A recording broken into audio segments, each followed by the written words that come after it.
love in the house, evidently. And that's from Super Blue. But we were just speaking about ICT Week, talking technology and advancements, especially within the pandemic. And now we are honing in on just that, but in a more specific way as it relates to kids. Remember I told you guys I'll be talking Panacol? Well, it's not what you thought. We are talking making science and conservation interesting, and joining us to do so this morning, we have Louis DeVoe of Panacol.com, the education manager. We are also joined by Kelly Marie Patel of Shell TNT and Ryan Chaitram of BPTT. Lady and gentlemen, good morning. Good morning. Good morning. Welcome to this show, and let's talk Panacol.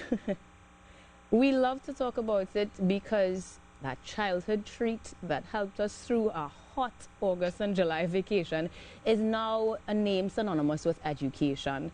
Louis, can you tell us a little bit as to who or what is Panacol.com? Sure. So good morning, everyone. Good morning, Trinidad and Tobago. So Panacol has been around for about 12 years, since I think 2009. And initially we started off creating content for primary school students going into secondary school, so helping them prepare for SCA exams. So that was mainly math and language arts for standards 4 and 5, and since then we have expanded into the lower standards as well. So we have math and language arts for standards 1, 2, and 3. Mm-hmm. We also have introduced the VCCE, which teaches about values and morals, and we also have introduced science and conservation on the platform. So our goal in Panacol is to make teachers' lives easier and also to provide fun and interactive content for students. And we've done that with the Science and Conservation platform by creating videos and quizzes and games that is aligned to the Ministry of Education's curriculum. So specifically in the pandemic where everything has gone virtual, y'all have simply enhanced that experience. Yeah? All right. Now, in terms of the science and conservation platforms, Panacol is making, well, as you said, education more interesting. And this is why I imagine there is a partnership between Shell and BPTT with Panacol. To tell us a little bit more on that from the perspective of Shell, Kelly Marie, tell us why you guys chose to make that union. Yeah, sure. Good morning, everybody. So for us at Shell, it was pretty obvious to us that it was a perfect alignment because it was aligned to our STEM programs. Okay. So Shell has been investing in STEM education in Trinidad and Tobago for over a decade. And we have a lot of exciting initiatives that target children and really encourage them to develop their critical thinking skills and be more innovative in how they approach problem solving in the classroom and in our society. Right. So when Panacol approached us to partner with BP and the Ministry of Public Utilities, it was an easy partnership for us to agree to, and it was at the perfect time, as you said, because it was at the height of the pandemic, and allowing us to offer this virtually and this virtual experience for children. It was really an opportune time. Right. And it was really exciting to see what types of projects that these students were able to come up with over that period as well. Beautiful. Ryan, tell us a bit about BPTT's involvement.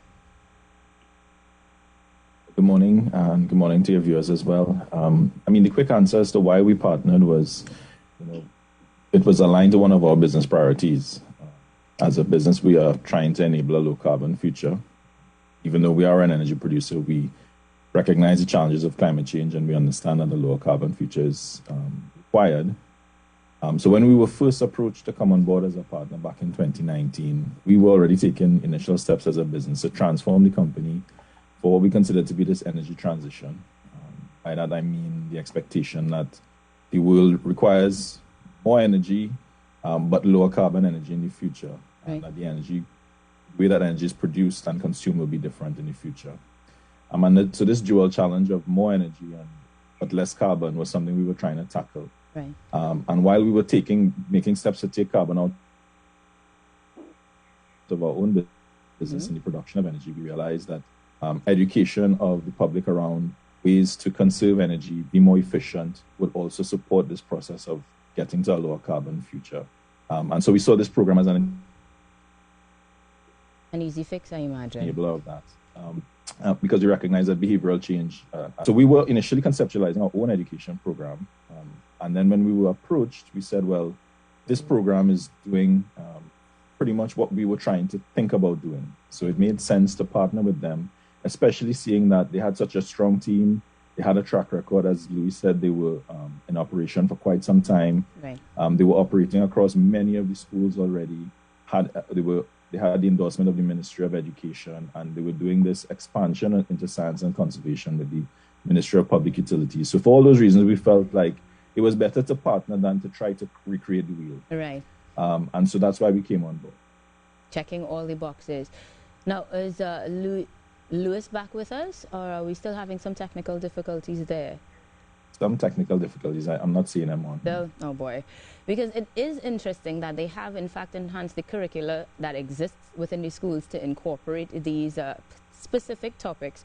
And I'd love to get more details, particularly on what that could look like and feel like for the students. We're looking initially at, as he said, the latter part of your primary school life, but it has expanded well beyond that to include the full 5 years of primary school there. And so there is a lot to be desired and a lot to look at. But if we wanted to get involved or explore the options therein, does this mean that we can probably look forward to this expanding beyond primary schools through BPTT and Shell's partnership as well? Do you think it's something you might be able to look into, Ryan? Well, I know education is never ending, right? So, yes. I mean, the thinking was we would support the development of primary school students, because that's when they are now forming their thoughts on many things. Right. So it's a good time to kind of intervene and instill this appreciation for energy efficiency, conservation, being more responsible with the resources. But I guess we're open to expanding it to secondary school students if that adds value. But I know that at this time, Panacol focuses on the younger kids. Now, there's one thing I wanted to point out, right, which is even though it's based around younger kids, there's a project component to it, which if Lee was here, he would describe. And it's where they apply what they learn. And in doing their projects, invariably, these young kids get their parents involved. And so there's actually teaching happening the other way, where the little kids, in doing these projects with their parents, are actually influencing, at least we hope, are influencing their parents as well. So the project and the program has more reach than just the little kids. Nice. Fingers crossed on reaching the parents therein. But if you were to give us adults, children watching, whatever age groups, a bit of advice on conservation, what would that be?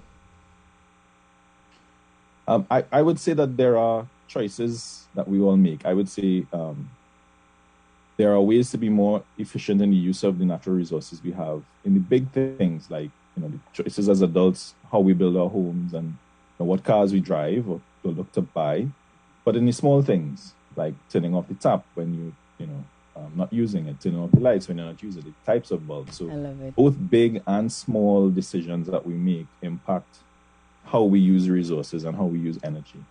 And so I guess what I would encourage people is to take into account all of the little decisions and the big decisions, how they can be more efficient with the use of the natural resources we have, including energy. Beautifully said. Now I understand that Louis is back on with us. Louis, sorry. So getting back to the conversation about conservation, specifically on how Panacol.com has enhanced the ministry's curriculum, could you give us a little insight as to what specifically it sounds like or looks like for the students you're targeting right now? Okay, so for the science and conservation platform in particular, we've taken the science syllabus as highlighted by the Ministry of Education. And within that syllabus, there is a big theme of conservation. So one of the 4 strands is actually conservation and sustainability. Right. So we've created all of our content with that theme tied back into it. We've done this in a fun and interactive way, as I sort of mentioned before, where we have videos, we have quizzes, and we have games. So the students, they don't really see it as learning, they see it more as playing a game, but at the same time, they are, in fact, learning about science and conservation. Right. And we have also introduced projects. So we have an aspect of project-based learning, where we encourage the students to go ahead and take a little time away from the screen and use their hands, get their hands dirty, and build certain projects. So within the last 2 terms, I think we got over 200 project submissions from students where they have built solar ovens and little solar panels, aquaponic systems, rainwater harvesting models. So there is different elements to the content there as well that students can engage with. Sounds like a hybrid of sorts, from the virtual to the, of course, actual application. Now, will online learning play a more important role in the local education in the future, you think? Yes, I definitely think so. I think there is a space for it.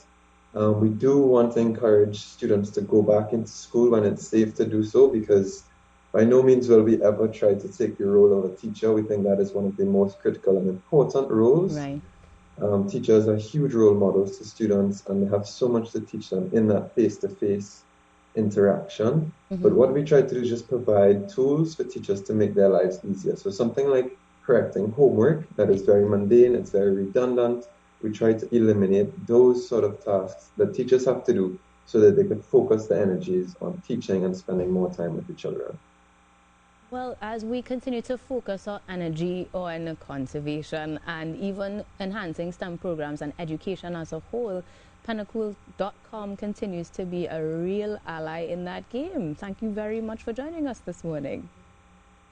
Before we wrap completely, though, any parting words, because we are talking conservation, that you may want to impart with our audience? I joined on recently there because my internet dropped, as these things happen. But as Ryan mentioned, what we're trying to do is plant a seed in the minds of our youth, right? So even though it might not seem like a lot when they turn off the light switch or when they turn off the tap when they're brushing their teeth, this is just the beginning. And when a 6-year-old or 7-year-old starts to think like this, it really paints a brighter picture for our future. Because before we know it, these children are going to be adults and they're going to be making decisions in very high places that have a bigger impact. So I would just encourage all students, all parents, all teachers to log on to Panacol. Shell, TNT, and BPTT have made it free and accessible to everyone in Trinidad and Tobago. So you can log on to the website and you can begin to access all of this content from today. Thank you very much. You heard it here, guys. Panacol.com is changing the way that we see education virtually. Hybrid is options that we are seeing made possible thanks to the folks at BPTT, Shell, and Panacol. And this morning, joining us to discuss just that was Louis DeVoe, Panacol.com Education Manager, Kelly Marie Patel of Shell, and Ryan Chaitram of BPTT. Thank you guys very much for joining us. And now we get ready to head over to radio.